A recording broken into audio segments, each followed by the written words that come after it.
evening. Evening, sir. Good evening. Good evening. Good evening. Excuse me, sir. Safa போன class வரல sir. அதனால போன class என்ன படிச்சு கொடுத்தீங்கன்னு சுருக்கமா சொல்ல முடியுமா சார்? Okay Safa. ஷஃபா நானும் கடந்த கிளாஸ் வரல சஃபா.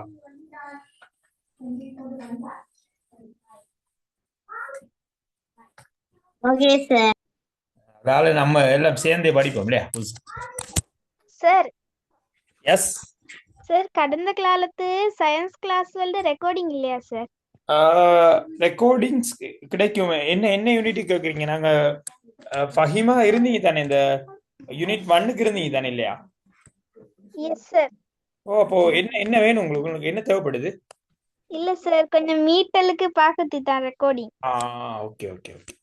ஃபஹிமா, உங்களுக்கு லிங்க்ஸ் ஷேர் பண்ண சொல்றேன். சரியா ஃபஹிமா? Okay sir. இன்னொன்று ஃபஹிமா, நீங்க இப்போ லைவா வரைக்க உங்களுக்கு எதுவும் டவுட் இருந்தா கேளுங்க. அப்போ டவுட்டை கிளியர் பண்ணிடலாம். போய் பிரச்சனை இல்லை. சரி, நீங்க வீடியோஸை போய் செக் பண்ணிக்கிட்டு இருக்க வேண்டிய தேவையில்லை. Okay sir. சரியா? நீங்க படிச்சுட்டு சந்தேகங்கள் இருந்தா நீங்க கேளுங்க, லைவா கேளுங்க. அப்போ எல்லாருக்கும் இது யூஸ்ஃபுல்லா இருக்கும் தானே? Okay sir. ஓகே. ஸோ எல்லாரும் ஜாயின் பண்ணிட்டாங்களோ தெரியல. அலிஷா இருக்கிறாங்க, ஹேண்ட் ரைஸ் பண்ண வாக்கல, என்னமோ தெரியல. எதுவும் கேள்வி இருக்கா, டவுட் இருக்கோ தெரியல.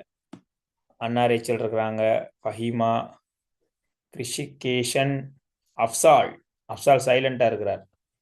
இமான், வசீகரணி, மிதுன், அஸ்மா, யதுர்சன், கோஷிகா, ஷராஃப். ஓகே. ஸோ எல்லாருக்கும் குட் ஈவினிங். நாங்க பாடத்துக்குள்ள போவோம் டிரெக்டா. ஸோ நாங்க கடந்த கிளாஸ்ல பார்த்ததுங்கிற சஃபா நிலைமீன்.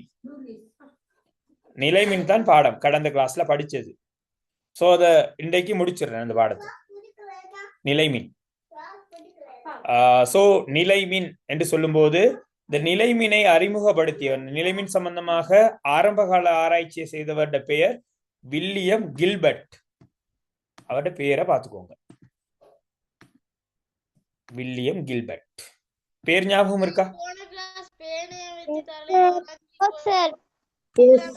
சொல்றாரு ஷராப். நாங்க போன கிளாஸ் பேனைய தலையில ஏதாச்சும் ஒரு துணியில உரைச்சி போட்டு ஒரு சிறிய தாளோட கிழிச்சு வச்சு குட் ஈவினிங். இல்லாட்டி கவர் இல்லையான்னு பார்த்தேன் சார். ஓகே ஷராப். ஷராப், நான் கூட யோசிச்சிட்டேன் கடந்த கிளாஸ்ல செய்தது சொல்றீங்களா Shroff? S sir. Okay Shroff. Zeenat Farha, good evening. Okay. So இப்போ இன்றைக்கு கடந்த கிளாஸ் வராத ஆக்களுக்கு இன்றைக்கு இது புதுசா இருக்கும். நிலை மின் என்றால் என்ன? நிலை மின்னுங்கிறது பிள்ளைகள் நீங்க சாதாரணமா வீடுகள்ல செய்யற ஒரு விளையாட்டு ஒண்ணு. சாதாரணமா பாத்தீங்கன்னா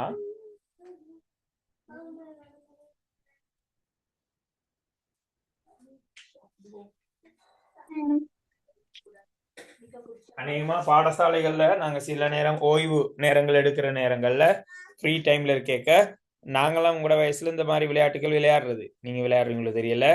இந்த பேப்பர்ஸை கொஞ்சம் கொஞ்சம் கிழிச்சு, பேப்பர்ஸ் துண்டுகள், பேப்பர்ஸ் துண்டுகளை கொஞ்சம் கிழிச்சு கையில போட்டு ஒரு பேனை அல்லது சீப்பு ஏதாவது தலையில உருவஞ்சிட்டு நாங்க அந்த பேப்பர் கிட்ட கொண்டு போவோம். ஒன்றும் நடக்குது இல்லையா?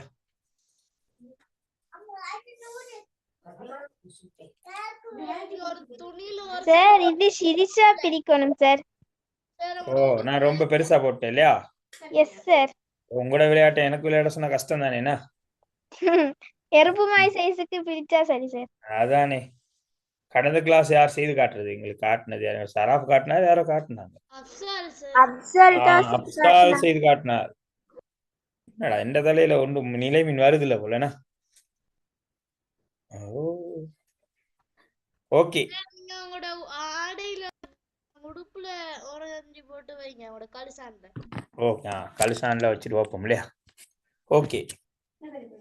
கடந்த கிளாஸ்ல வந்து தானே சரா பாத்தீங்க, இந்த தலையில தேய்ச்சிட்டு வச்சோன்னு வந்து தானே. ஓகே. ஸோ இன்றைக்கு ஏதோ மேஜிக் ஒர்க் பண்ணுது இல்ல? ஓகே, செய்து பார்க்கலாம். கடந்த கிளாஸ் வராத ஆக்கள் உங்களோட பென்சில் அல்லது பேனை அல்லது உங்களோட சீப் எடுத்து உங்களோட தலையில இல்லாட்டி உடம்புல கையில எங்கேயாவது தேய்ச்சிட்டு உரோஞ்சிட்டு பேப்பர் துண்டுகள்ல வச்சீங்கன்னா பேப்பர் துண்டுகள் கவரப்படும். ஏன் அந்த பேப்பர் துண்டுகள் கவரப்பட்டன அப்படிங்கறத எங்கட பாடம். யாரு எங்கட கடந்த கிளாஸ் சியத் சஃபா விளங்குதா? சார் இன்றைக்கும் அந்த சீட்டு காட்டவா? பரவாயில்ல, இருக்கட்டும். அப்சால் சியத் சஃபாவை காணவே விளங்குது பேப்பர். ஓகே.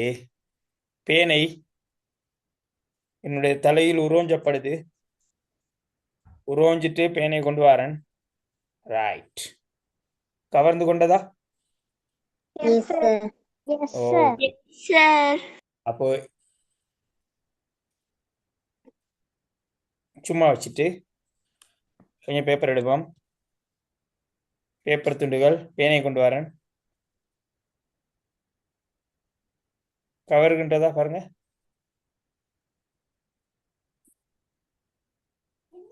கவர்கின்றதா இப்போ? இல்ல சார். இல்ல. சும்மா சும்மா கிட்ட கொண்டு வரும்போது கவர் இல்ல. தலையில ஒரு உடம்புல எங்கேயாவது உரோஞ்சிட்டு கிட்ட கொண்டு வந்து அந்த கவர்ந்து கொள்ளுது. அப்போ ஏன் இப்படி நடக்குது அப்படிங்கறத எங்கட கேள்வி. அப்போ இப்படி நடப்பதற்கான காரணம் நிலைமின். இது நாங்க இப்ப படிச்சுட்டு இருக்கிறோம். 1800கள்லயே இதனை ஒருத்தர் கண்டுபிடிச்சார். அவருக்கு பேர் வில்லியம் கில்பர்ட். பேர் ரொம்ப முக்கியம். நிலைமின்னை கண்டறிந்தவர் வில்லியம் கில்பர்ட். பார்ட் 1 கொஸ்டின்ஸ் கட்டாயம் 3 தவணையிலும் எதிர்பார்க்கிறோம். William Gilbert. அப்ப இந்த வில்லியம் கில்பர்ட் என்ன செஞ்சாருன்னா இதே மாதிரி தான் அம்பர் என்று சொல்லக்கூடிய ஒரு சின்ன துணி எடுத்து உடல்ல தேய்ச்சிட்டு பேப்பர் கிட்ட கொண்டு வந்தேக்க அது கவர்கின்றது. அப்ப அவர் டிசைட் பண்றார் ஏன் கவருது, உரோஞ்சின பொருள் இன்னொரு பொருளை ஏன் கவருது, இது ஒரு ஏதோ விஷயம் இருக்குங்கிறத கண்டுபிடிச்சார். அதுக்குதான் நாங்க பெயர் வச்சிருக்கிறோம், நிலைமின் என்று வச்சிருக்கிறோம் பெயர். அப்போ ஏன் அப்படி நடக்குதுன்னா சும்மா கவராது பாருங்க. சும்மா உரோஞ்சம் முன்னுக்கு தான் பாருங்க. பேனை உரோஞ்ச முன்னாடி இந்த பேப்பர் துண்டா கவர் இல்ல, இந்த ஒண்ணும் இல்ல. உரோஞ்சன பிற்பாடு கவர்வதற்கு காரணம் ஏதோ ஒன்று நடக்குது. சோ உரோஞ்சன பிற்பாடு ஏன் கவருதுண்டா அது ஏற்றம் அடைகின்றது, ஏற்றம் பெறுகின்றது, மின்னேற்றம் பெறுகின்றது. அந்த மின்னேற்றத்தை தான் நாங்க சொல்ல போறோம் நிலை மின்னேற்றம். பாருங்கப்ப, உரோஞ்சுவதன் காரணமாக பொருளின் மேற்பரப்பில் வரக்கூடிய ஏற்றத்துக்கு பெயர் நிலை மின்னேற்றம். பார்த்துக்கொள்ளுங்க. ஓகே, வாரன் ஷராப் கேள்விக்கு வாரன். சோ அப்போ முதல்ல இருந்து போயிடுவோம். ஸ்டார்டிங்ல இருந்து போறேன். சியத் சஃபா. நிலைமின் என்பது நிலைமின்ன கண்டறிஞ்சவர் வில்லியம் கில்பர்ட். நிலைமின்னேற்றம் என்றால் என்னன்னு கேட்டா ஒரு பொருளை உரோஞ்சுவதன் காரணமாக அப்பொருளின் மீது ஏற்படும் மின்னேற்றம் நிலை மின்னேற்றம். பார்த்துக்கொள்ளுங்க. அடுத்த விடயம் இதுதான் முக்கியம். இது பாட புத்தகத்துல இருக்கிற விடயம் தான். இப்ப எங்கட எல்லாமே பெரும்பாலும் நாங்க பார்க்கலாம். இருந்தாலும் சிலதுகள் தந்திருக்கிறாங்க. பட்டு துணியால கண்ணாடி கோலை உரோஞ்சிறதும் கம்பளியினால எபனைட் கோலை உரோஞ்சிறதும் எங்கட எக்ஸ்பெரிமெண்ட்ல வர விஷயம். அப்போ கொஞ்சம் ஞாபகம் வச்சுக்கொள்ளுங்க. இந்த பாருங்க வரைகிறேன், சின்னதா போட்டு விடுறேன். புத்தகத்தில் உள்ள எக்ஸ்பெரிமெண்ட் இது, பார்த்துக்கோங்க. ஒரு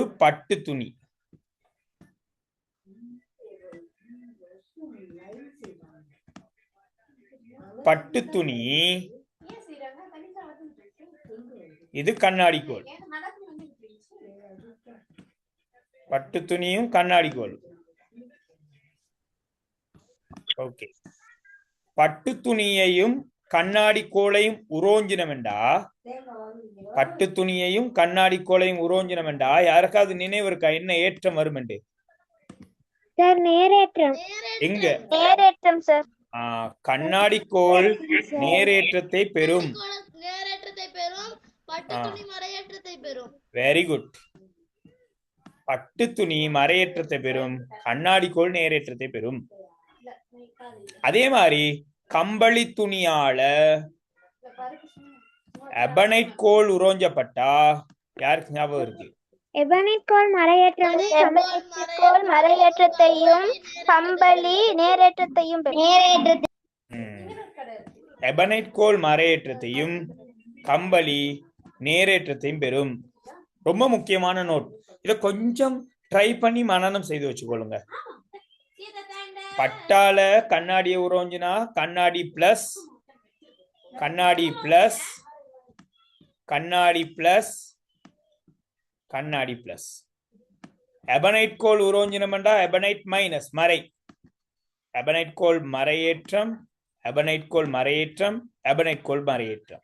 அப்போ உரோஞ்சின கண்ணாடி கோளையும் அருகருகே கொண்டு வந்தா என்ன நடக்கும் நினைக்கிறீங்க? தள்ளும். ஏற்படும். தள்ளும், தள்ளுகை நடக்கும். ஏன்னா ஒத்த ஏற்றங்கள் தள்ளும். நாங்க அந்த மேக்னெட்ல படிச்சிருக்கிறோம், காந்தத்துல. Yes sir. வடமுனையை தள்ளும், தென்முனையை தள்ளும்னு படிச்சிருக்கோம். அந்த மாதிரி தான் இதுவும் கிட்டத்தட்ட இந்த நிலை மின்னேற்றமும் காந்தம் போலதான் கிட்டத்தட்ட. சரி, காந்தம் நிலையானது, இந்த நிலைமின் நிலையானதுல கொஞ்ச நேரம் தான் அது இருக்கும் அந்த ஏற்றம். அப்ப கண்ணாடி கோளையும் கிட்ட நீங்க கொண்டு வந்தீங்கன்னா தள்ளும். ஏனென்றா ரெண்டும் நேரேற்றம். எபனைட் கோளையும் அருகருகே கொண்டு வந்தா என்ன நடக்கும்? தள்ளும். அப்ப அதுவும் பாருங்க, ஏற்றங்கள் இரண்டும் ஒன்று. மறையேற்றத்தை தள்ளும். ஒத்த ஏற்றங்கள் தள்ளும் சார். ஓகே, ஒத்த ஏற்றங்கள் தள்ளும். ஒவ்வாத ஏற்றங்கள் கவரும் சார். ரைட், ஒவ்வாத ஏற்றங்கள் கவரும். கண்ணாடி கோளையும் எபனைட் கோளையும் பக்கத்துல கொண்டு வந்தா வரும். பார்த்துக்கொள்ளுங்க. அப்போ இதான் அடிப்படை, இதுதான் எங்களோட அடிப்படை. இதுக்கான எக்ஸ்பெரிமெண்ட் பாருங்க இருக்கு, பாட புத்தகத்துல தந்திருக்கிறாங்க. புத்தகத்துல உள்ள படம் தான் இது. பாருங்க, பட்டு துணியில உறைஞ்சப்பட்ட 2 கண்ணாடி கோள்கள் நேரேற்றத்தை பெறுகின்றன. ஆகவே கிட்ட கொண்டு வந்தீங்கன்னா தள்ளும். அதே மாதிரி கம்பளியால் உரோஞ்சின எபனைட் கோல் மறையேற்றம், பட்டு துணியால் உரோஞ்சின கண்ணாடி நேரேற்றம் அருகருகே கொண்டு வந்தீங்கன்னா கவரும். ஆக ஒத்த ஏற்றங்கள் தள்ளும், ஒவ்வாத ஏற்றங்கள் கவரும். ஞாபகம் வச்சுக்கொள்ளுங்க, மனனம் செய்யாதீங்க. ஓகேவா? எங்கட சியத் சஃபா கடந்த கிளாஸ்ல படிச்சு இதெல்லாம் விளங்குதா? ஓகே. தென் என்னென்ன ஏற்றங்கள் இருக்கு? நான் ஆல்ரெடி சொல்லியாச்சு, திரும்ப அதே தான் சொல்ல போறேன். என்ன ஏற்றங்கள் இருக்கு? நேர்நிலை ஓகே, நேரும் மறையும் இருக்கு. ஓகே, நேரும் மறையும் இருக்கு. நேர் பிளஸும் மைனஸும் இருக்கு. நிலை மின்னேற்றமும் மறைநிலை மின்னேற்றமும் இருக்கு. உரோஞ்சினா ஒன்று நேராக போகுது, இன்னொன்று மறையாக போகுது. ஷராஃப், நாங்க சொன்னது இது நோட்ஸ்ல தந்திருக்காங்க சார். ஒத்த முனைகள் தள்ளும், ஒவ்வாத முனைகள் கவரும். இந்த இதுல இருக்கு என்ன? ஒத்த முனைகள் தள்ளும், ஒவ்வா முனைகள் கவரும் இருக்கு. ஓகே, உங்களுக்கான வேலை ஒரு 5 நிமிடம் டைம் தரேன். 5 நிமிடம் தரேன். இந்த பயிற்சிக்கு விடைய கண்டுபிடிங்க. நல்லா சிந்தனை செய்து கண்டுபிடிக்கணும். முன்னாடி படிச்ச இந்த தகவல்களை பயன்படுத்தி கொள்ளணும். இந்த தகவல்களை பயன்படுத்தி கொள்ளணும். பயன்படுத்தி கொண்டு இதை கண்டுபிடிக்கணும். எழுத தேவையில்லை, விடைய மட்டும் கண்டுபிடிங்க. ஓகே, 5 நிமிடம் டைம் தரேன்.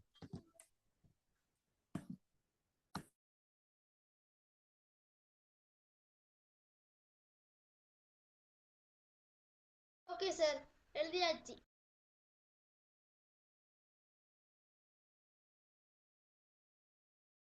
ஆன்சர் மட்டும் எழுதணும். ஆன்சர் மட்டும் தான் எனக்கு வேணும். ஆன்சர் கண்டுபிடிச்சா சைலண்டா இருங்க. எல்லாருக்கும் சான்ஸ் கொடுப்போம். கௌசிகா, முடிச்சிட்டீங்களா? டைம் வேணுமா?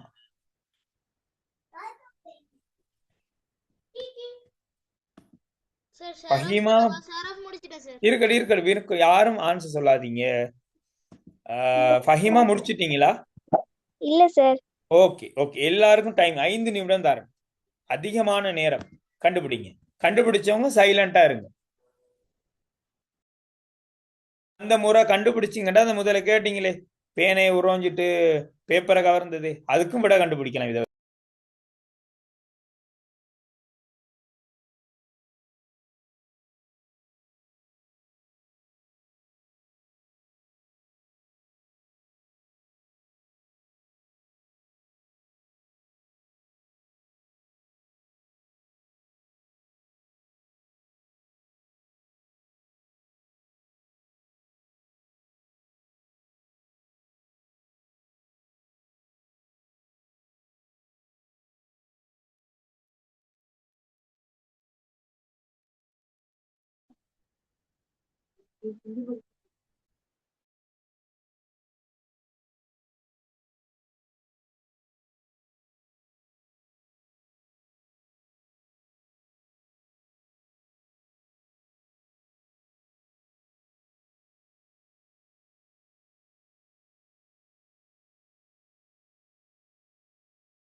ஓகேவா?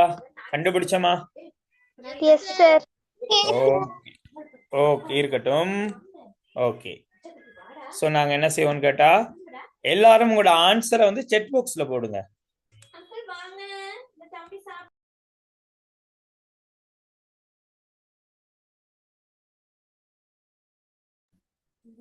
செக் பாக்ஸ்ல போடுங்க எல்லாரும் ஆன்சரை.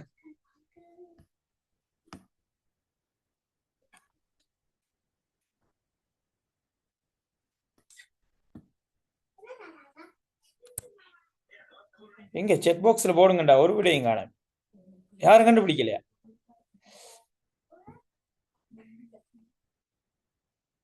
நேரா மறையா, பிளஸோ மைனஸ் போட்டா சரி.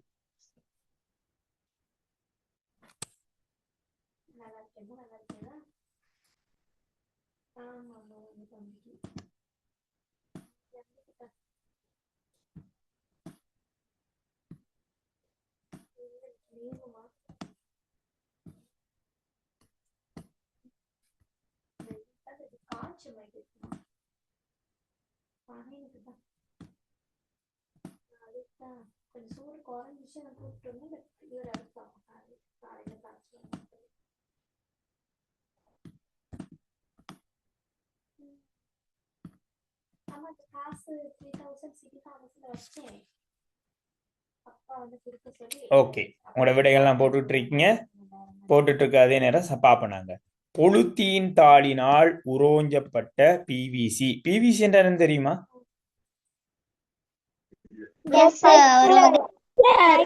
இந்த டப்புக்கெல்லாம் பொறுத்துடக்குள்ள வீட்டுல பைப் பட்டை, அது நல்லா இருக்குல்ல, பைப் பட்டை. வீட்டுல குழாய்களுக்கு பாய்ப்போமே, எஸ்லோன், என்டன் குழாய்கள். ஆஜரா?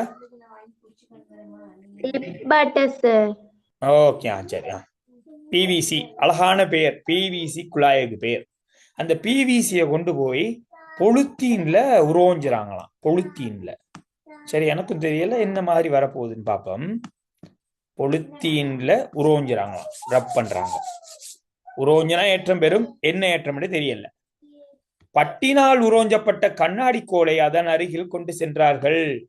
பட் எங்களுக்கு தெரியும், கண்ணாடி கோலை பட்டில் உரோஞ்சினால் என்ன ஏற்றம் வரும்? கண்ணாடி கோல் வந்து நேரேற்றம். இது நாங்க ஆல்ரெடி படிச்சிருக்கிறோம், மேல எல்லாம் பார்த்துட்டோம், புத்தகத்திலயும் இருக்கு. கண்ணாடி கோல் நேரேற்றத்தை பெறும்.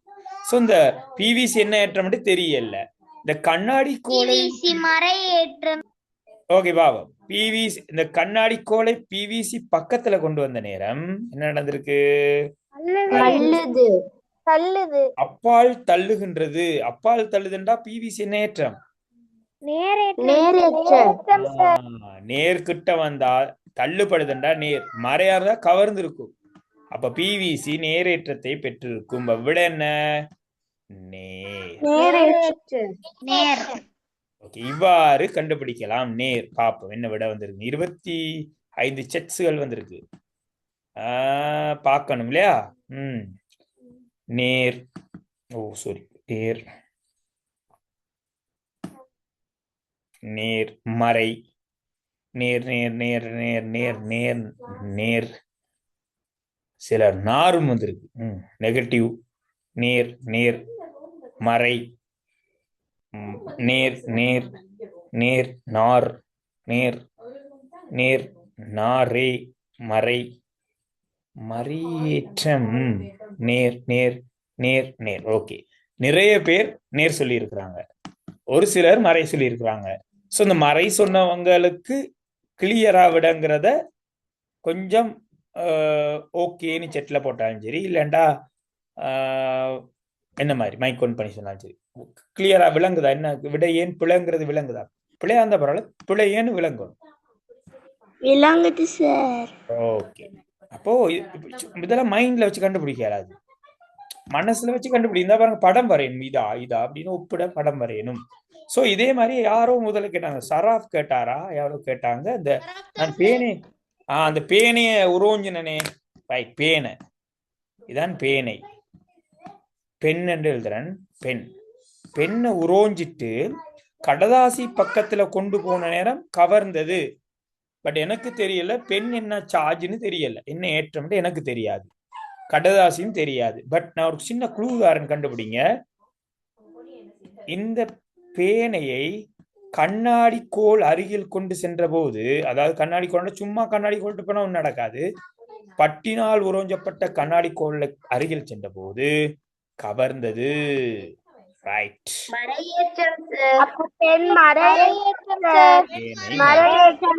Okay Shroff, okay Shroff, yes sir.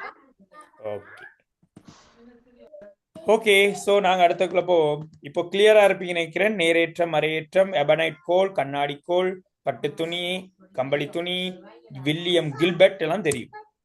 இது ஒரு எக்ஸ்பெரிமெண்ட், இது பாடப்புத்தகத்தில் ஒரு எக்ஸ்பெரிமெண்ட். பானக்குழாய், அது என்ன பானக்குழாய்?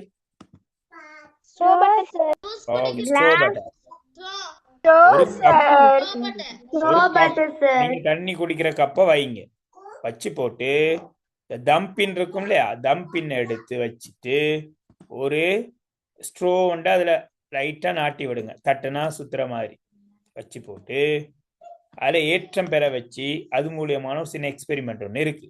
சரி, நாங்க பாக்கணும். எஸ் சார், தம்பின் என்ன? தம்பின் என்ன? இந்த ஸ்கூல்ல பாருங்க, சார்ட்டுகள்லாம் இந்த ரெஜிஃபோம்ல வச்சு இப்படி வச்சு பண்ணுவாங்க, பிரஸ் பண்ணி விடுவாங்க. ஓ சார், அதான் டம்பிங். தொப்பியானியா? தொப்பியானி, தொப்பியானியா. சோ என்ன நடக்குன்னு கேட்டீங்கன்னா, சோ இந்த பானக்குழாய் கிட்ட எபனைட் கோல் கொண்டு போன போது, எபனைட் கோலை கொண்டு போன போது தள்ளப்பட்டதெண்டா, பானக்குழாய் என்ன ஏற்றம்? நேரேற்றம் சார். மறையேற்றம் சார், மறையேற்றம், எபனைட் கோல். மறையேற்றம் சார். சார், கேள்வி மறையேற்றம். இந்த பரிசோதனையில இந்த இடத்துல எபனைட் கோலை கொண்டு போன நேரம், எபனைட் கோல் பானக்குழாய புஷ் பண்ணுது, தள்ளுதான். தள்ளினதுண்டா எபனைட் கோல் என்ன ஏற்றம் படிச்சிருக்கிறோம்? மறை. பானக்குழாய் அப்ப என்னவா இருக்கணும்? மறையேற்றமா இருக்கும். அப்ப அந்த பானக்குழாய் அருகில கண்ணாடி கோல் வந்தா நடக்குமா இருக்கும்? நிறைய பேர் பதில் சொல்றீங்க, சொல்லாதவங்களுக்கு விளங்காட்டி என்கிட்ட கேளுங்க கட்டாயம். இந்த இருக்கு கேள்வி, இந்த கேள்விக்கான விடையே விளங்கல்ல. இந்த அணியா சார்? அந்த ரைட், கொஞ்சம் இருங்க, ஃபஹிமா 1 மினிட் இருங்க, எந்த வீடியோ ஆஃப் பண்ணிடுது. ஃபஹிமா காட்டுறாங்க பாருங்க, இந்த தம்பின், இதுக்கு பேர் தம்பின், அழகான பேர் தம்பின். தமிழ்ல என்னன்னு சொல்றது தேடுவோம், வரைதல் ஊசியா ஏதோ உண்டு. டம்பின் காட்டிட்டாங்களே, எங்கட யார், எங்கட ஃபஹிமா காட்டினாங்களே. ஓகே, அந்த எக்ஸ்பெரிமெண்ட் ஒருக்கா பாப்போம். இந்த பாருங்க இருக்கு,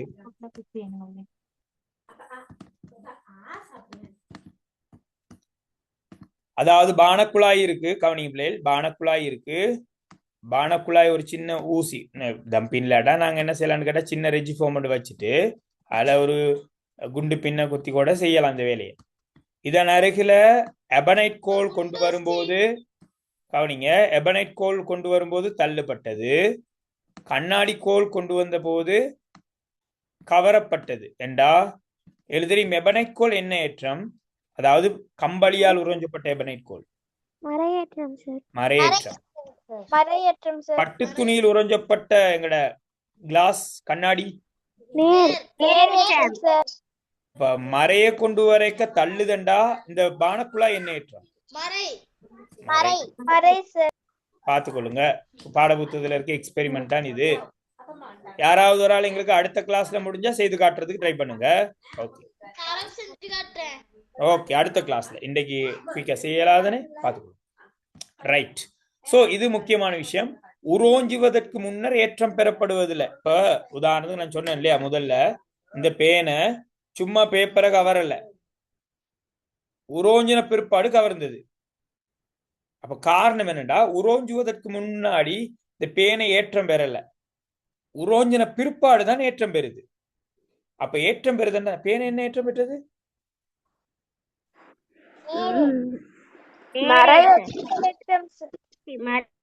மறையேற்றம் சார். பேனை ஷராப் ஞாபகம் இருக்கா? Yes sir. என்ன ஏற்றம் பெற்றது பேனை? மறை. மறை. அப்ப தலையில் உரோஞ்சும் போது பேனை மறையேற்றம் பெற்றா இன்னொரு ஆள் நேரேற்றம் பெறணும். யார் அவர்? தலைமயிர். தலைமயிர். ஓகே, தலைமயிர்.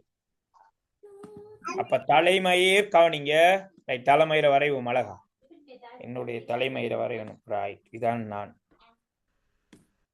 இதான் தலைமயிர். ரைட், இது என்னுடைய தலைமயிர். இது இந்த கையில இருக்கிற பேனை. பேனையால தலைமயிரை உரோஞ்சு போது பேனை நீங்க எல்லாம் சொல்றீங்க மறையேற்றம் பெற்றது என்று சொல்றீங்க. அப்ப தலைமயிர் நேரேற்றம் பெற்றதாக சொல்றீங்க. அந்த ஏன் தலைமயிர் நேரேற்றம் பெற்றது, ஏன் பேனை மறையேற்றம் பெற்றது? அதுதான் இந்த கேள்வி. சார், அதுல உள்ள இலத்திரன் காரணம். எதுல உள்ள இலத்திரன்? இரண்டிலும் இலத்திரன் இருக்கு. இது சரி. எக்ஸ்கியூஸ் மீ சார், நான் காட்டுறது தம்பின்னார். அது தம்பின் இல்லாம அதுக்கு பேர் என்ன சொல்றது, கிளிப். அது அதுவும் யூஸ் பண்ணலாம். File clip. தம்பின்ங்கிற ஃபஹிமா காட்டினாங்க. இது இப்படி உண்டு. இருங்க நான் காட்டுறேன். இருக்கட்டும், நான் கூகுள்ல தேடி காட்டுறேன். ஒரு பேருன்னு சொல்லிருந்தீங்க, எனக்கு கொஞ்சம் மறந்து போயிட்டு சொல்றீங்களா? இப்போ நீங்க வரைதல் ஊசி. ஓகே, அது இருக்கட்டும். அதுல என்ன இருக்கு? இப்படிதான் எங்கட தம்பின் இல்லாட்டி அதுக்காக வேற ஒன்று பாவிக்க போறோம். நாங்க விஷயத்துக்கு வருவோம். தலைமயிர் நேரேற்றம் பெற்றது என்றால் ஏன் தலைமயிர் நேரேற்றம் பெற்றது, பேனை ஏன் மறையேற்றம் பெற்றது? சொல்லுங்க. அது காரணம் நிலைமை. அந்த நிலைமைக்கு ஒரு பேர் ஒன்று இருக்கு சார். வசீகரணி. ஓகே, இலத்திரன் தான் காரணம். குட், இலத்திரன் தான் காரணம். அது சரி. இலத்திரன் இந்த பேரை ஞாபகம் வச்சுக்கோங்க. இலத்திரன் மிக முக்கியமான ஒரு வார்த்தை. இப்ப கிரேட் 7ல நிக்கிறீங்க, கிரேட் 9ல தான் இந்த இலத்திரனை பத்தி படிக்க போறோம் நாங்க. ஓகே, இந்த இலத்திரன் என்ன நடந்தது? எல்லா பொருட்களிலும் இலத்திரன்கள் காணப்படுகின்றன. இந்த பேனையில இருக்கு, இந்த பாக்ஸ்ல இருக்கு, இந்த லேப்டாப்ல இருக்கு, இந்த தலைமயிர்ல இருக்கு, இந்த கையில இருக்கு, அந்த லேப்டாப், அந்த போன். அணுக்களில் காணப்படக்கூடிய ஒரு துணிக்கைக்கு தான் பேர் இலத்திரன்.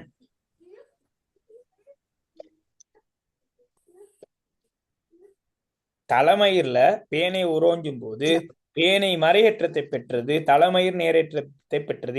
ஏன் காரணம்? இலத்திரன் தான் காரணம். இலத்திரன் எந்த வகையில் காரணமாக அமைகின்றது? ஓகே, மறந்துருப்பீங்க, பரவாயில்ல. என்னன்னு கேட்டா என்ன நடக்கும் கேட்டா, தலைமயிர்ல உரோஞ்சும் போது தலைமயிர்ல இருக்கிற எலக்ட்ரான் பேனைக்கு இடமா இருக்கின்றது. எலக்ட்ரானை ஈ என்று போடுவோம். எலக்ட்ரான் தலைமயிர்ல இருந்து பேனைக்கு வருது. ஆக பேனைக்கு வந்ததால பேனை மறை என்ற தலைமயிர் நேர். சார் அப்ப நீங்க இன்னொரு போன கிளாஸ் சொன்னீங்க அந்த இந்த மாதிரி தான் நீங்க அந்த என்னது மின்னல் இடி அத பத்தி படித்தரேன் டைலேட் ஓ கடந்த கிளாஸ் பெருசா படிப்பிக்கல ஷராப், அறிமுகப்படுத்தி விட்டேன். இன்றைக்கு டீட்டெயிலா சொல்லி தந்துடுவேன், முடிச்சிருவேன். ஓகே, இது ஒரு கண்ணாடி கோல், இது ஒரு கண்ணாடி கோல், இது பட்டு. எங்களுக்கு தெரியும் பட்டு துணியால கண்ணாடி கோலை உரோஞ்சினமெண்டா கண்ணாடி என்ன ஏற்றத்தை பெறும்? சார் கண்ணாடி நேரேற்றமும் கண்ணாடி என்ன ஏற்றத்தை பெறும்? நேரேற்றத்தை பெறும். பட்டு மறையேற்றத்தை பெறும். ஓகே, ஏன் அவ்வாறு கண்ணாடி நேரும் பட்டு மறையும் பெற்றதுக்கான காரணம் என்ன?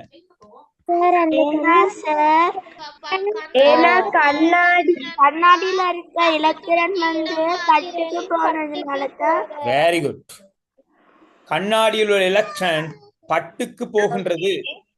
கண்ணாடியில் உள்ள எலக்ட்ரான் பட்டுக்கு போகின்றது.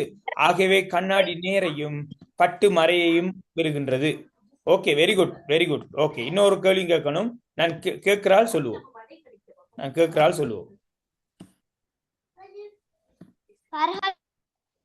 ஓகே, நான் கேட்கிறேன்.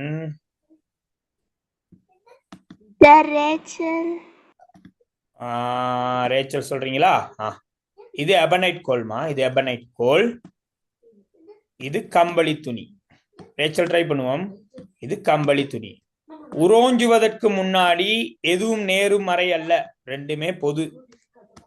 உரோஞ்சின பிற்பாடு கம்பளி எபனைட் எவ்வாறான ஏற்றங்கள் உருவாகும் நினைக்கிறீங்க எங்களை ரேச்சல்?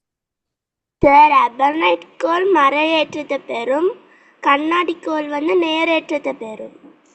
ஓகே, இந்த இடத்துல கம்பளி சாரி சார், கம்பளி துணி நேரேற்றத்தை பெறும். Okay Rachel, thank you, well done, super. இப்ப அடுத்த ஒரு ஆள் யார் பதில் சொல்ல போறா? அதுக்கு அடுத்து நான் கேக்குறேன், இருங்க வாரேன்.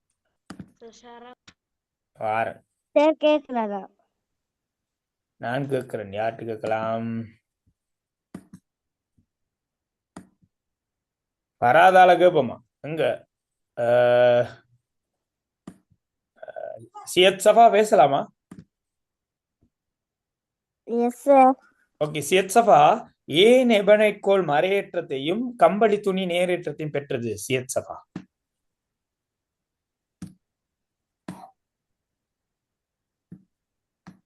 விளங்கலையா?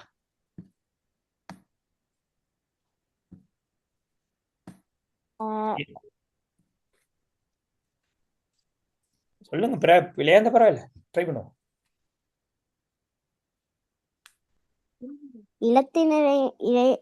இலத்தினவியல் காரணமாக. ஓகே, யாரு? சஃபா, அதோட பேரை நான் எழுதுறேன், பாத்துக்கோங்க. இலத்திரன். உண்மையில கிரேட் 7 ஆக்களுக்கு கொஞ்சம் கூட தான். இலத்திரன் அல்லது அழகா சொல்லுங்க எலக்ட்ரான்ஸ். ஆங்கிலத்துல சொன்னா எலக்ட்ரான்ஸ், தமிழ்ல சொன்னா இலத்திரன் அல்லது எலக்ட்ரான் யூஸ் பண்ணுங்க. ஓகே சஃபா, சொல்லுங்க, எலக்ட்ரான் எங்க இருந்து எங்க போகுதா இருக்கும்? எலக்ட்ரான் வந்து எபனைட் இருந்து கம்பளிக்கு போகுது சார். ஓகே, சியத் சஃபாட ஆன்சர் அப்படி. ஓகே, பார்த்துக்கொள்வோம்.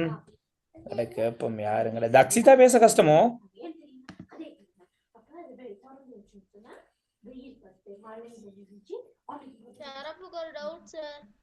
ஷராஃபுக்கு என்ன டவுட்?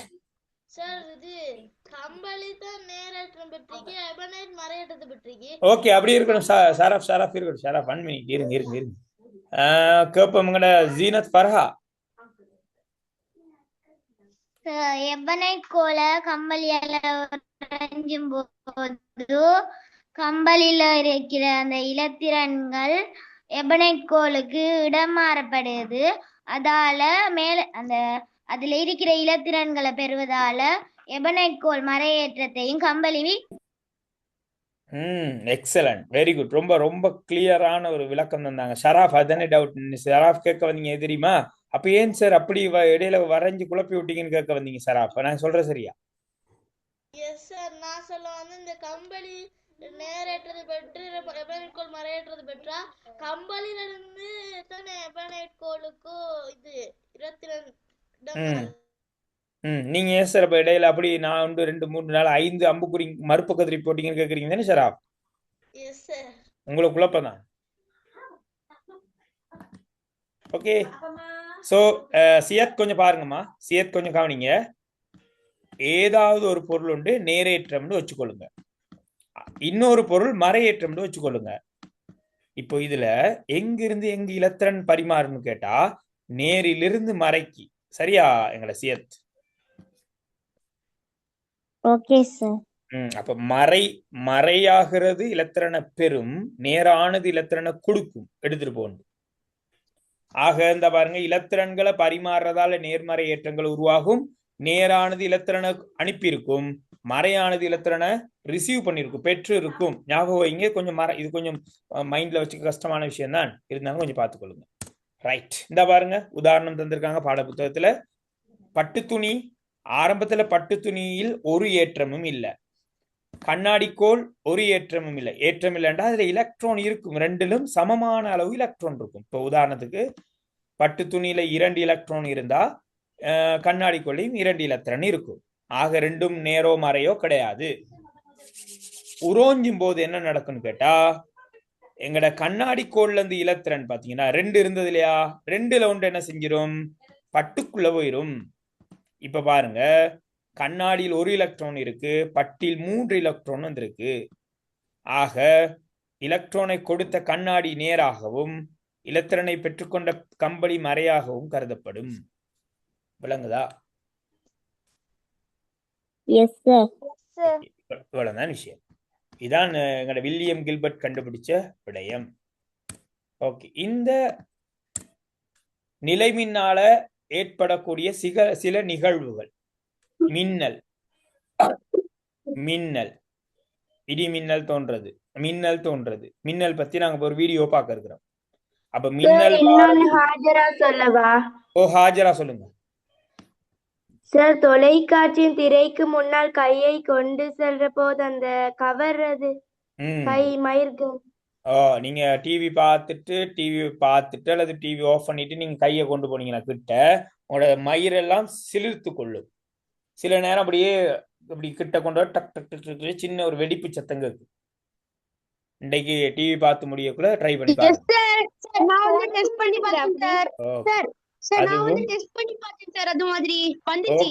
ஓகே சாப்சால். அப்ப நிலைமின்னோட பகிமா போனுக்கும் வர சார். விலங்கல்ல போனு கிட்ட கைய கொண்டு போனாலும் வர சார். ஓகே, அதான் இந்த அயன் பாக்ஸ்ல எக்ஸ்பெரிமெண்ட் செய்ய கூடாது. நீங்க மானிட்டர்ல அப்படி வருமா சார்? மானிட்டர்லயும் வரும். ஆடைகளை அயன் பண்ண பிற்பாடு, நீங்க உங்களோட ட்ரெஸ் அயன் பண்ண பிற்பாடு அந்த ட்ரெஸ் அயன் பண்ணதோட நீங்க இப்படி எடுத்தீங்கன்னா சில நேரம் அந்த ட்ரெஸ் வந்து உங்களோட உடம்புல ஒட்டிக்கொள்ளும்.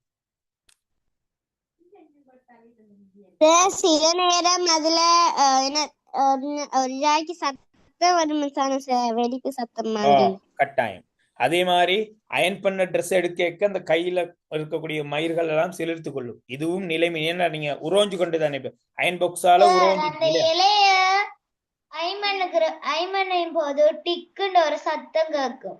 எஸ், அதுவும் அதான். அப்ப நிலைமின்னுடன் தொடர்பட்டது மின்னல் தோன்றது. அதே மாதிரி உடைகளை அலர்த்தும் போது சின்ன சத்தம் கேட்கறது. டிவி ஆஃப் பண்ண பிற்பாடு பாருங்க, ஸ்கிரீன்ல எங்கட மயிர்கள் சிலிர்த்து கொள்றது, சத்தம் கேட்கறது.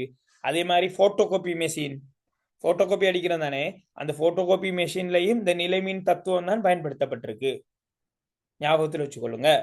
சோ இந்த நிலைமின்னோட சம்பந்தப்பட்ட ஒரு இலத்திரனியல் சாதனம் ஒன்று இருக்கு, அதற்கு பெயர் கொள்ளளவி. கொஞ்சம் கெபாசிட்டி கூடினதுல அந்த வார்னிங் போட்டுருங்க சார், அத கை கிட்ட கொண்டு போவேன் நான் அந்த கைய. இத பார்க்க முன்னாடி இந்த மின்னல் இருக்குதானே, மின்னல் வந்து உண்மையில பாரிய அளவுல எங்களுக்கு பாதிப்பை ஏற்படுத்தக்கூடிய நிகழ்வாக இருக்கு, உங்களுக்கு தெரியும். சோ இந்த மின்னலால என்ன பிரச்சனை வரும் எங்களுக்கு? யாராவது ஒரு ஆள் பேசுங்களேன் மின்னல் பத்தி. சார் நான் சொல்லட்டா? ஓ சராப் சொல்லுங்க. மின்னல் வந்து நேரற்ற இருக்கும் சார். இல்ல இல்ல நான் கேட்டது மின்னலால எங்களுக்கு என்ன நன்மை அல்லது தீமைன்னு கேட்டேன். உயிராபத்து வரலாம். அதான் எப்படி உயிராபத்து வரும்? சார் இப்ப மின்னல் வந்து ஒரு மரத்துக்கு மேல பட்டுச்சுன்னா சார், அந்த மரம் வந்து எங்க வீட்டுக்கு பக்கத்துல இருந்துச்சுன்னா அதுல பட்டு அந்த மரம் உடைந்து எங்களோட வீட்டுக்கு கூரைக்கு மேல விழுறதுக்கும் சான்ஸ் இருக்குதாங்க ஓ சார். ஓகே. தாக்கி விழும் சார். மின்னல் தாக்கி உயிராபத்துக்கள் ஏற்படும். சார் மின்னல் தாக்கி உயிராபத்துக்கள் ஏற்படும் சார். மின்னல் தாக்கி உயிராபத்து ஏற்படும். இரும்புகளை எல்லாம் தொட்டா ஷாக் அடிக்கும்னு சொல்லுவாங்க சார். ஷாக் அடிக்கும். யாருக்கு ஷாக் அடிக்கும்? சார் சார் சார் எங்களோட உடம்புல ஒரு இது மின்னேற்றம் உருவாகி எங்களோட உடம்புல மின்னேற்றம் உருவாகி நம்ம இறந்து போயிரும் சார். ஓகே.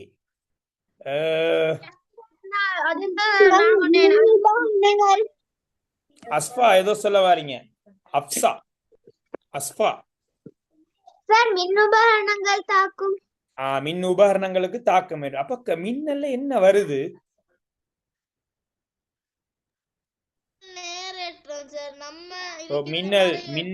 மின்னல் தாக்குனதுண்டா ஒரு ஆள் சொன்னீங்க உயிராபத்து ஏற்படும், இறந்து போவாங்கன்னு சொல்றீங்க. மின் உபகரணம் வந்து டேமேஜ் ஆகும்னு சொல்றீங்க. மரத்துல விழுந்ததுன்னா மரம் உடையும், நொறுங்கும், எரியும்னு சொல்றீங்க. அப்ப மின்னல் மின்னல் நேரடியா வந்துட்டு மனிதர்கள் இல்லாட்டி விலங்குல விழுந்தா அது தாக்கினா உயிரிழப்பு இல்லாட்டி கடினமான நரம்பு அந்த. ஓகே, மின்னல் தாக்குனதுண்டா கடினமான நரம்பு பாதிப்பு, இறப்பு நடக்கும். ஓகே சரி. அதான் மின்னல் மனித உடம்பை தாக்குனா மனிதன் இறந்து போறான். மின்னல் மரத்தை தாக்குனா மரம் நொறுங்குது. மின்னல் டிவியை தாக்குனா டிவி உடைஞ்சு போகுது. அப்ப மின்னல் தாக்குதுன்னா மின்னல் என்னத்தை அனுப்பி தாக்குது எங்களுக்கு? Sir மின்னேற்றத்தை sir. மின்னேற்றத்தை வசீகரணி சொல்றாங்க. மின்னேற்றமா? Okay okay. உண்மையில மின்னலின் போது நைதரசன் வாயு காற்றின் மூலம் இது தாவரங்களுக்கு வழங்க. ஃபர்ஹா கொஞ்சம் மைக் ஆன் பண்ணி விளங்கப்படுத்துங்க. என்ன சொல்றீங்க? மின்னல் அடிக்கிற போது நைதரசன் வாயு வந்துட்டு வானில் இருந்து வரக்கிட்ட அது தாவரங்களுக்கு. எங்க படிச்சீங்க?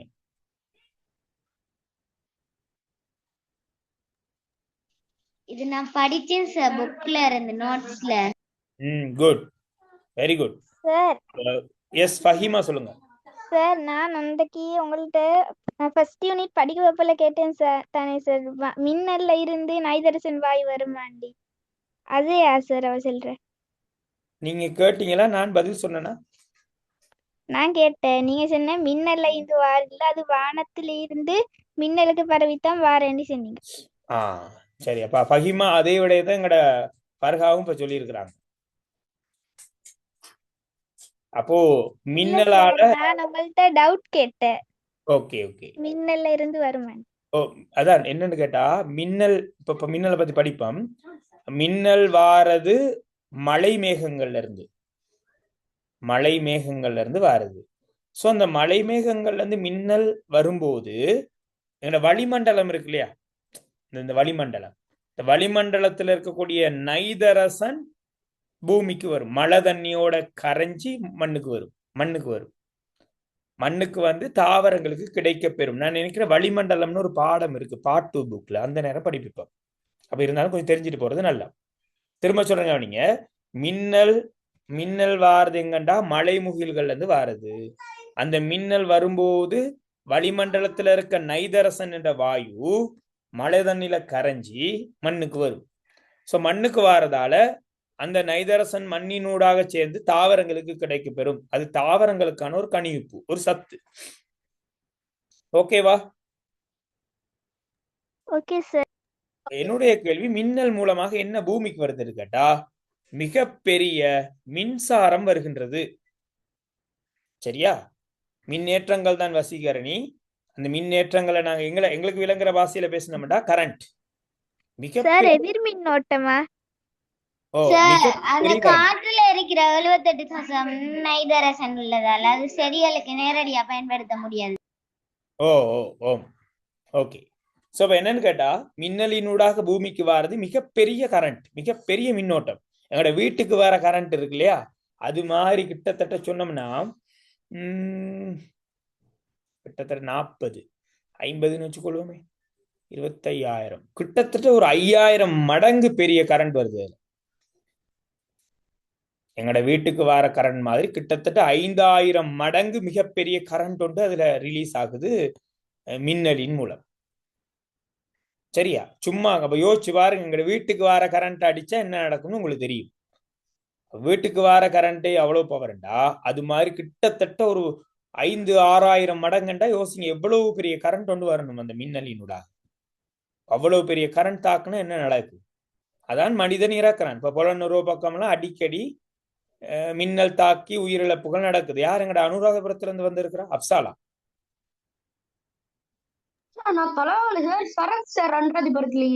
ஷராப், சாரி, எனக்கு அப்சாலும் ஷராஃபும் குழம்பிடும். ஷராப் எங்க? அழகான ஷராப், அனுராதபுரம் தான் நீங்க. அடிக்கடி அனுராதபுரம் புலனறுவையில நாங்க நியூஸ் வழியில பாக்குறது அதிகமான விவசாயிகள் மின்னல் தாக்கத்துக்கு உட்பட்டாங்கன்னு கேக்குறது. உங்களுக்கு என்ன மாதிரி, உங்களுக்கு அது சம்பந்தமான தகவல்கள் தெரியுமா? ஓகே. அநேகமா மலைநாட்டை பொறுத்தவரையில, மலையகத்தை பொறுத்தவரையில அதிகமாக மின்னலினால் பாதிக்கப்படக்கூடிய ஆட்கள் ஒப்பீட்டளவுல குறைவு. ஆனால் இந்த அன்சமவெளி பகுதி, எங்களோட புலனறுவை, அனுராதபுரம் போன்ற இந்த வெட்ட வெளிகள்ல அதிக தாக்கக்கூடிய வாய்ப்புகள் அதிகம் இருக்கு. கிரவுண்ட் அப்படி. அதான். அப்போ இந்த மின்னலினால பாருங்க, ஒரு நன்மை சொல்லப்பட்டுருச்சு இந்த இடத்துல, ஒரு நன்மை சொல்லப்பட்டுருச்சு இந்த இடத்துல. வளிமண்டலத்துல இருக்க நைதரசன் மண்ணுக்கு வருதுன்னு ஒரு நன்மை சொல்லப்பட்டது. தீமை என்னண்டா, மின்னலால மிகப்பெரிய கரண்ட் வரதால எங்களுக்கு சேதம் ஏற்படும். ஒன்று எங்களோட உடல் உபாதைக்குள்ளாகும், நாங்க அடிபட்ட இறந்து போறோம். சரி, எங்களோட மின் உபகரணங்கள் பாதிக்கப்படுது, மரங்கள் முறிஞ்சு விழுது, இதெல்லாம் நடக்குது.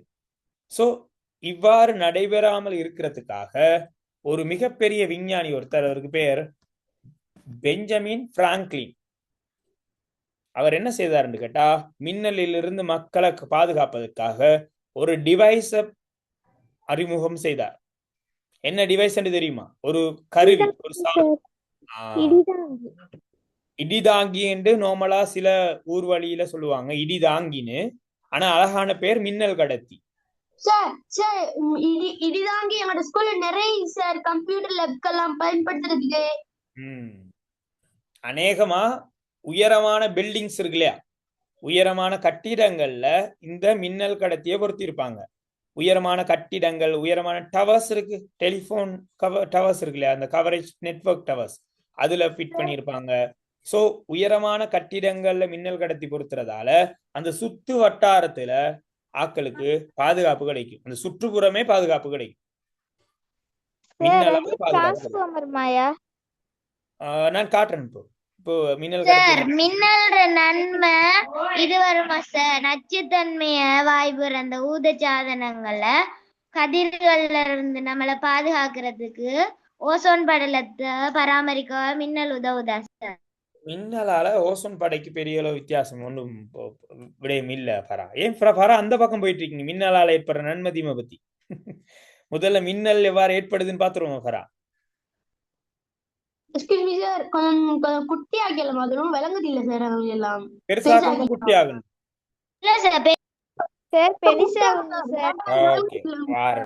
இப்போ இந்த கதையை கொஞ்சம் கேளுங்க.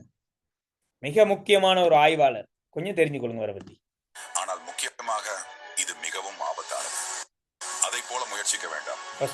உங்களுக்கு பிடித்திருந்தால் கீழே லைக் செய்யுங்கள், கமெண்ட் செய்யுங்கள் மற்றும் உங்கள் நண்பர்களுடன் பகிருங்கள். 1752 பெஞ்சமின் பிராங்க்லின் என்ற விஞ்ஞானி ஒரு மகத்தான கண்டுபிடிப்பை மேற்கொண்டார்.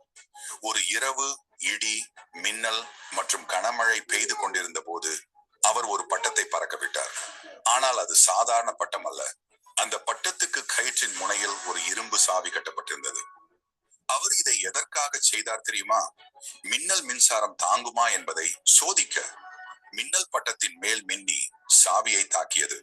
அப்போது பிராங்க்லின் அந்த சாவியை தொட மின்சாரம் அவரை கடக்க தொடங்கியது. இதன் மூலம் மின்னல் என்பது மின்சாரம் என அவர் நிரூபித்தார். இந்த சோதனை உலகத்திற்கு மிகவும் முக்கியமான கண்டுபிடிப்பை வழங்கியது. அடுத்த முறை மின்னல் மழையை பார்த்தால் இந்த விஞ்ஞான சாகசத்தை நினைவில் கொள்ளுங்கள். ஓகே, அதாவது பெஞ்சமின் பிராங்க்லின்ங்கிற ஆய்வாளர் தான் முதல்ல மின்னல் என்பது மின்சாரம் என்று கண்டுபிடிச்சார். அதுக்கு முன்னாடி நிறைய கதைகள் சொல்லுவாங்க, மின்னல் பத்தி நிறைய தகவல்கள் சொல்லுவாங்க. மேகங்கள் மோதிக்கொண்டன, அப்படி இப்படி நிறைய கதைகள் சொல்லுவாங்க. ஆரம்ப காலத்துல மின்னலினூடாக மிகப்பெரிய ஈட்டி ஒன்று பூமிக்குள்ள பாயுதெல்லாம் சொல்லுவாங்க. சரியா? பட் அதுல இருக்கக்கூடிய விஞ்ஞானத்தை கண்டுபிடிச்சவர் பெஞ்சமின் பிராங்க்லின். அவர் என்ன செஞ்சாருன்னா, அவர் அந்த கதை விளங்குனதா? வேகமா போயிட்டா கதை. காட்டவே இல்ல சார், நீங்க அது புரியாம இல்லங்க. ஓகே, ஓகே, திரும்ப பாருங்க. திரும்ப சார் எங்கட உம்மா செல்ற அளவங்கு போடுயா. எப்படி சார் அந்த அப்சால் பேசுங்க. அப்சால் சார், இந்த ஸ்கிரீன் அந்த ஷார்ட் சிக்னல் சார், அது குட்டியாகிடுமா? அது ஈக்கிற அளவுக்கு ரொம்ப குட்டியா இருக்கு இல்லையா சார்? ரொம்ப குட்டி இல்ல சார், ரொம்ப பெருசாக்கி சார். அது ரொம்ப குட்டியாக தான் சொல்றேன் சார். அப்ப குட்டி பண்ணட்டுமா? Okay sir, okay sir. 1752 Benjamin Franklin என்ற விஞ்ஞானி ஒரு மகத்தான கண்டுபிடிப்பை மேற்கொண்டார். ஒரு இரவு இடி, மின்னல் மற்றும் கனமழை பெய்து கொண்டிருந்த போது அவர் ஒரு பட்டத்தை பறக்க விட்டார். ஆனால் அது சாதாரண பட்டம் அல்ல. அந்த பட்டத்துக்கு கயிற்றின் முனையில் ஒரு இரும்பு சாவி கட்டப்பட்டிருந்தது. அவர் இதை எதற்காக செய்தார் தெரியுமா? மின்னல் மின்சாரம் தாங்குமா என்பதை சோதிக்க. மின்னல் பட்டத்தின் மேல் மின்னி சாவியை தாக்கியது. அப்போது பிராங்க்லின் அந்த சாவியை தொட மின்சாரம் அவரை கடக்க தொடங்கியது. இதன் மூலம் மின்னல் என்பது மின்சாரம் என அவர் நிரூபித்தார். ஓகேவா? விளங்குதா இப்போ? அதாவது என்ன செய்தாருன்னு நான் சொல்லிவிடணும் சுருக்கமா.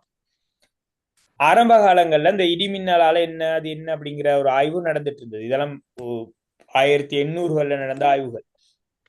Sir yes Fahima.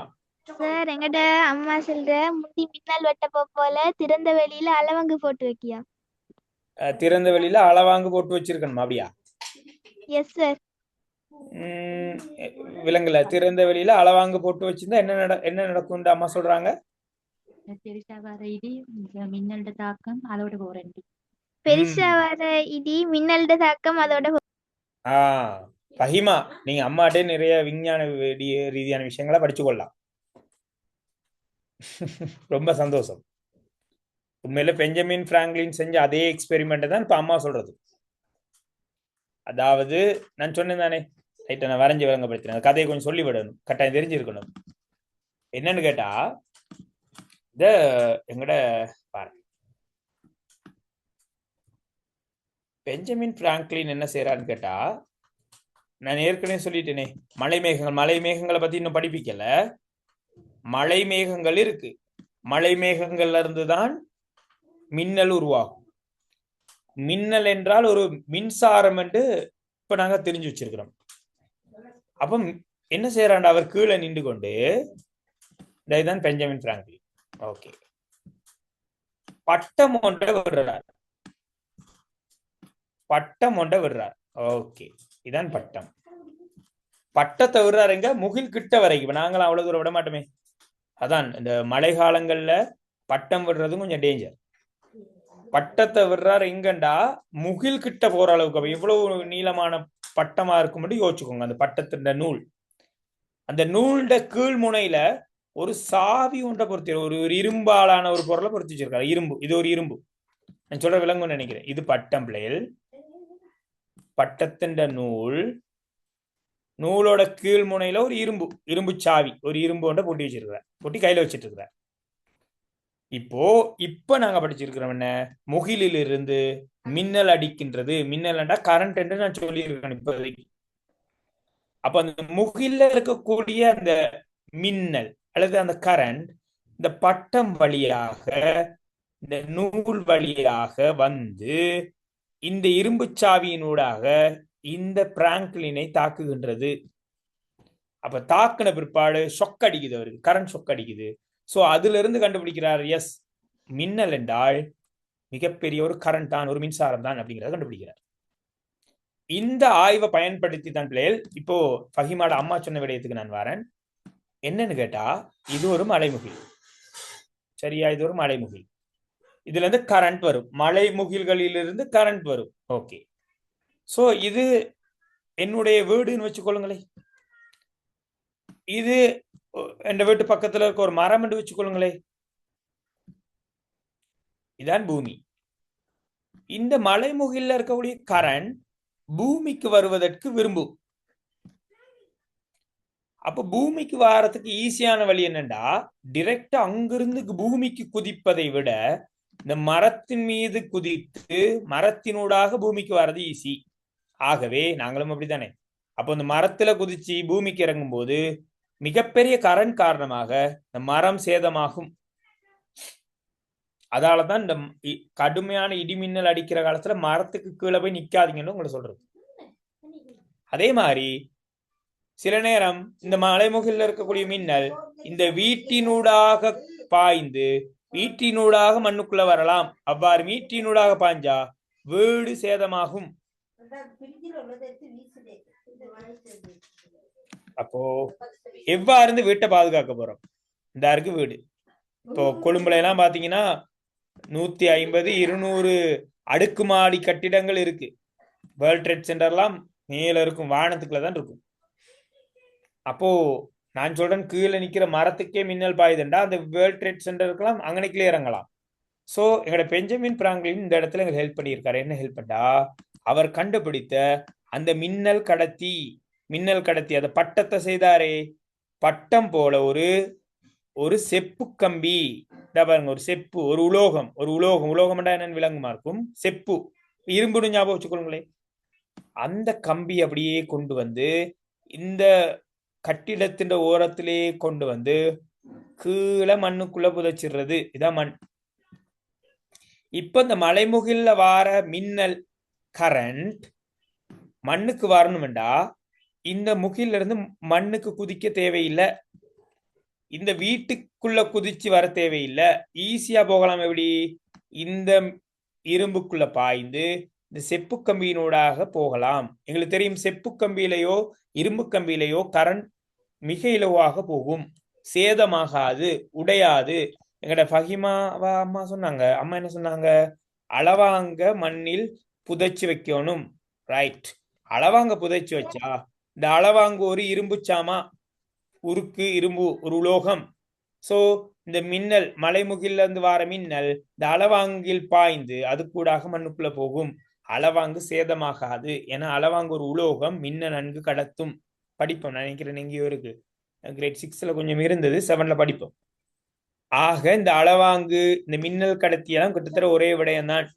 இந்த மின்னல் கடத்தியை கண்டுபிடிச்சவர் இந்த பெஞ்சமின் பிராங்க்லின். ஓகேவா? ரொம்ப கஷ்டமா விட்டுட்டேன்னா விளங்கப்படுத்தின விலங்கு இல்லையா?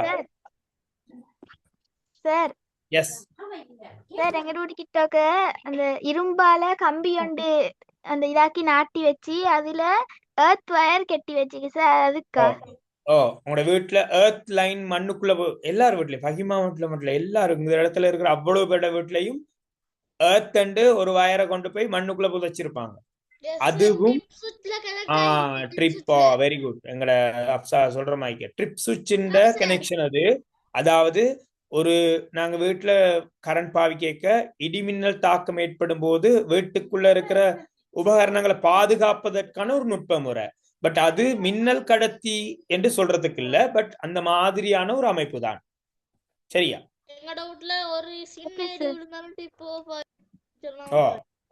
அதான் விஷயம். சோ அதே மாதிரி இந்த மின்னல் கடத்தியை கண்டுபிடிச்சவர் இதான் இந்த கதை பேசிட்டு இருந்தா. எங்கட மின்னல் கடத்தியை கண்டறிஞ்சவர் எங்கட பெஞ்சமின் பிராங்க்லின். பட்டத்தை விட்டு அவர் கண்டுபிடிச்சதை இன்றைக்கு நாங்க நிறைய பேர் பாவிச்சிட்டு இருக்கிறோம். சோ இந்த மின்னல் எவ்வாறு ஏற்படுதுங்கிற அந்த தகவலை பார்த்துடணும் நாங்க. ஓகே, எவ்வாறு மின்னல் ஏற்படுது என்று கேட்டால் பார்த்துக்கொள்ளுங்க. ஓகே, அதாவது நான் கடந்த கிளாஸ்ல விளங்கப்படுத்தி இருந்தேன். இது கொஞ்சம் அட்வான்ஸ் தான், இருந்தாலும் தெரிஞ்சுக்கொள்ளலாம் நீங்க, பரவாயில்ல. ஓகே, ஒரு மலைமுகில் இருக்கு. மலைமுகில்களுக்குள்ள 2 வகையான பதார்த்தங்கள் இருக்கும் என்று சொன்னேன், ஞாபகம் இருக்கா? சார் பனிக்கட்டி மழை நீர்த்துளிகள் இருக்கும். பனிக்கட்டிகளும் மழை துளிகளும் இருக்கும். தண்ணீரும் இருக்கும், நீர்த்துளிகளும் இருக்கும். ஆங்காங்கே நீர்த்துளிகள் இருக்கு.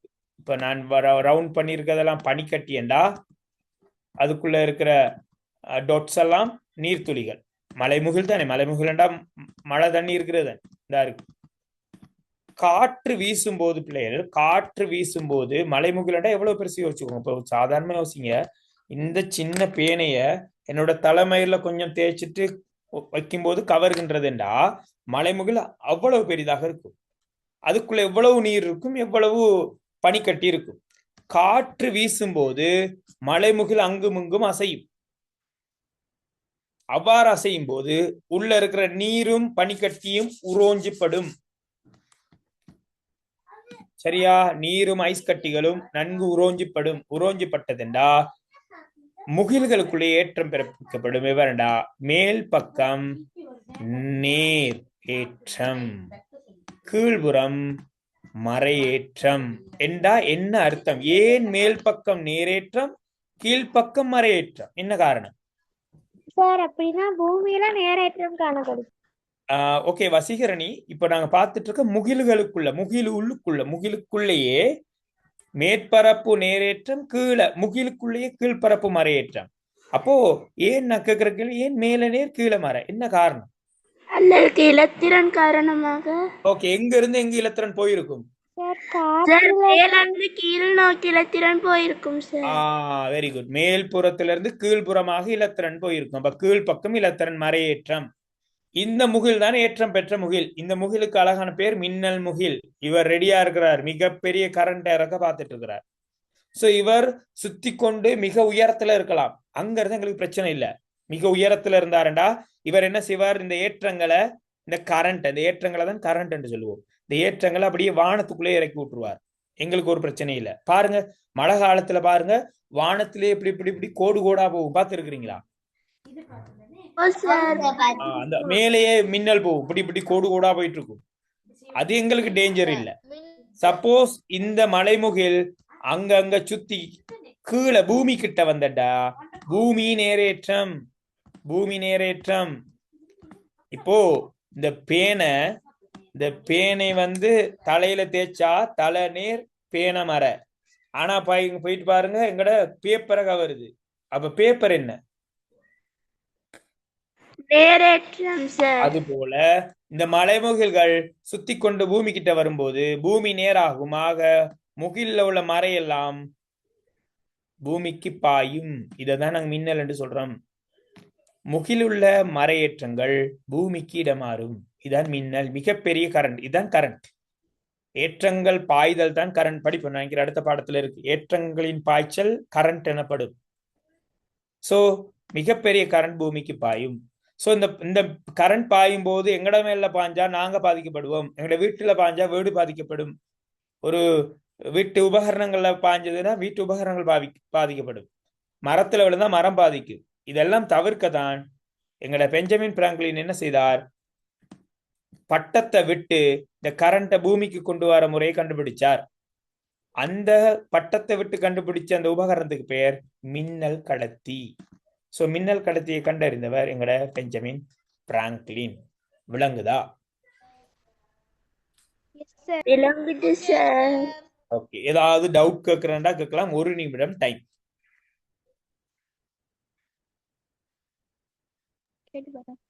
சார் எஸ், என்ன சொல்றாங்க கேட்டு சொல்லுங்க.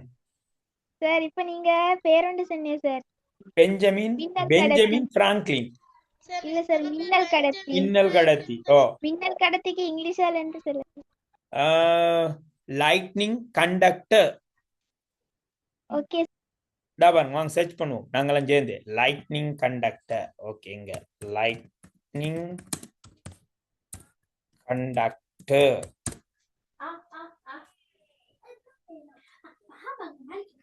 അതിന്റെ ഫോർമുല തന്നിருக்கிறாங்க. இந்த பாருங்க இப்படி இருக்கு மேல how lightning conductor works. பாருங்க உங்களுக்கு தான் பாருங்க இந்த வீட்டுக்கு மேல தான் இருக்கா. சார் எதுவும் சார் எதுவும் ஸ்கிரீன் நான் ஸ்கிரீன்ல ஷேர் பண்ணேன். ஐ அம் சாரி நான் ஸ்கிரீன் ஷேர் பண்ணல. 1 மினிட்.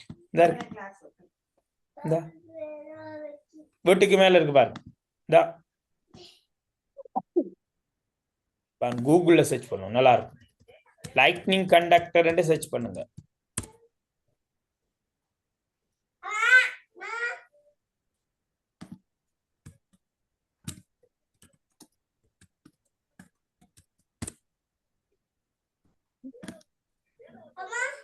பாருங்க வீடுகள்ல இருக்கும். நாங்க அந்த டவர்ல எல்லாம் பார்க்கலாம். ஒரிஜினல் அந்த மைக் இருக்கும் மேல இந்த மைக் இருக்கும். இந்த பாருங்க இந்த மாதிரி இருக்கும் பாருங்க. டவர் போடுவோம். இன் நெட்வொர்க் டவர். நெட்வொர்க் டவர்ல மேல் மூலையில இருக்கும். இந்த பாருங்க மேல் மூலையில இருக்கும். இந்த பாருங்க மேல் மூலையில இருக்கு பாருங்க. இது மேலிலிருந்து கீழ் வரை கீழே மண்ணுக்குள்ள புதைக்கிற அளவுக்கு இருக்கும். சரியா? சொல்ல முடியுமா சார்? ஓ கட்டாயம் இருக்கு. ஏர்போர்ட்ல ஒண்டிக்கு சார் ஃளைட் வேல டைரக்ஷன் பாக்குறேன் சார். ஓகே சோ அடுத்த விடயம் பிள்ளைகள் இதுல நாங்க பார்க்க போறது ஒரு அந்த எங்கட நிலவின் சம்பந்தமாக பயன்படுத்தப்பட்ட ஒரு ஒரு ஒரு ஒரு இலத்திரனியல் சாதனம். சரியா? ஒரு டிவி ரேடியோ பெட்டிக்குள்ள வர ஒரு முக்கியமான சாதனத்துக்கு பேர் கொள்ளளவி. இதை பத்தி லைட்டா படிப்பிக்கிறேன் இன்றைக்கு. கொள்ளளவி, இதுக்கு பேர் கொள்ளளவி. நீங்க இந்த டிவி ரேடியோக்குள்ள சில நேரம் உடைஞ்ச டிவி ரேடியோக்குள்ள பாத்தீங்கன்னா சின்ன சின்ன சின்ன பேட்டரி மாதிரி தென்படும். சரி, நான் அடுத்த கிளாஸ்ல காட்டுறதுக்கு ட்ரை பண்றேன்னு எனக்கு கிடைக்கும் போதல்ல கொள்ளளவி என்று சொல்லுவோம். இதுக்கு பேர் கொள்ளளவி. இந்த கொள்ளளவின் வேலை மின்னேற்றங்கள் அப்படின்னா கரண்ட மின்னேற்றம்டா கரண்ட தற்காலிகமாக சேமித்தல். பேட்டரி கரண்ட வச்சிருக்கு, ப்ரொடியூஸ் பண்ணும், உருவாக்கும். ஆனால் இந்த கொள்ளளவே உருவாக்காது. வார கரண்ட கொஞ்சம் பிடிச்சு வச்சுக்கொள்ளும். நீங்க டிவி ஆஃப் பண்ண பிற்பாடு பிளக்க கலட்டின பிற்பாடு அதுல பாருங்க எல்இடி கொஞ்சம் வேலை செஞ்சுட்டு இருக்கு. பாத்துருக்கீங்களா? இப்போ நாங்க பிளக்க கலட்டின பிற்பாடு அதுல இருக்க எல்இடி ஒர்க் பண்ணுதுண்டா கரண்ட் எப்படி உள்ளுக்குள்ள கரண்ட் நிக்குதா?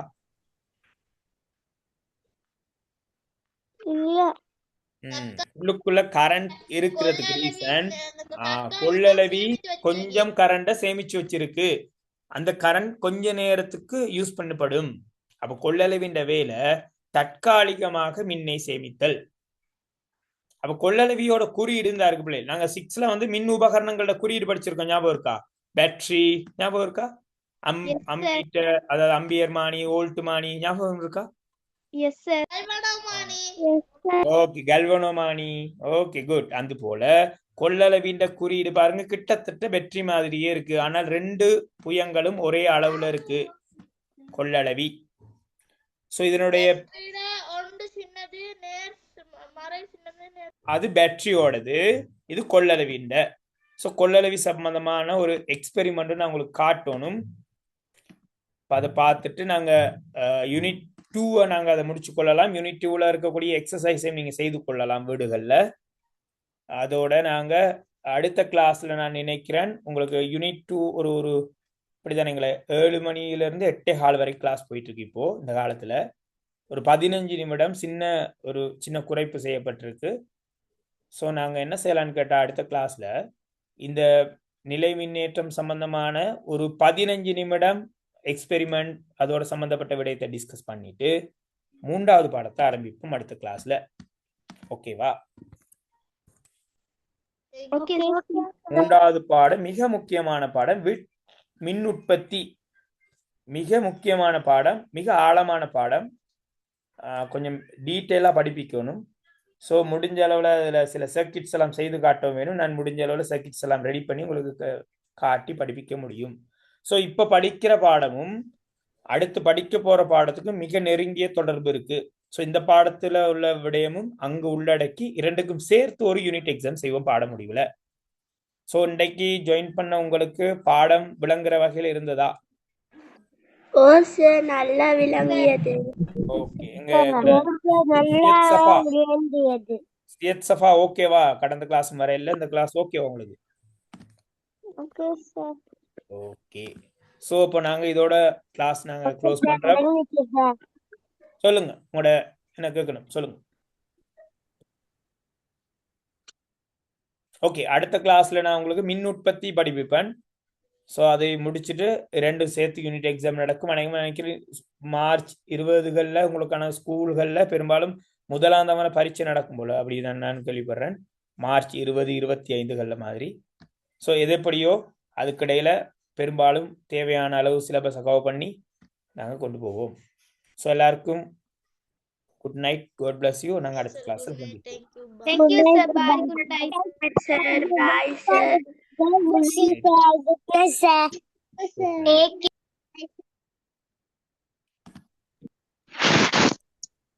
Thank you, sir.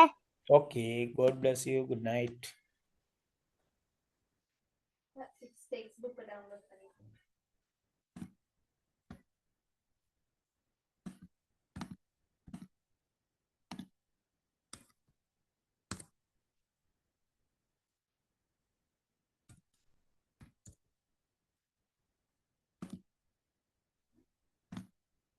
ரொம்ப நேரம் பிரேக் சாப்பிட்டீங்களா? பிரேக் பண்ணட்டா? பிரேக் சாப்பிடுங்களேன். பிரேக் சாப்பிடுமா?